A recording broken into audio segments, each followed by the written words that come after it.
Rami Gəncəvinin İskəndərnamə poemasının baş qəhrəmanı İskəndərlə bağlı yanlış fikirləri müəyyən edin. Ölüm ayağında olarkən anasını çağırtdırıb ona son vəsiyyətini edir. Çağırtdırmır. Anasına məktub yazır. Biri götürürük, bir yanlışdı burada. Yəcucuların başçısını çarmıxa çəkərək digərlərinə dərs verir. Yəcucuların yox, o Qüdsdə gedir o Beytülmüqəddəsə.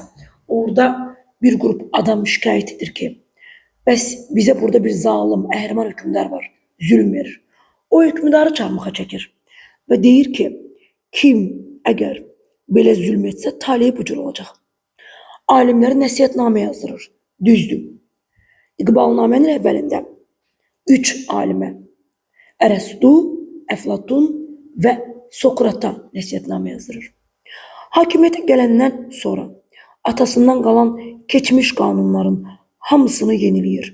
Bu yanlışdır. Dehqan vergisinə qələm çəkir. Hamısını yeniləmir. Köhnə adətləri bərk qucaqladı yazılıb. Zənci qoşununun sayca çoxluğundan qorxmasına müəllif bəraət qazandırır. Düzdür. Müəllif deyir ki, ağıllı insan qorxusuz olmaz. Cavab 1, 2 və 4'dür.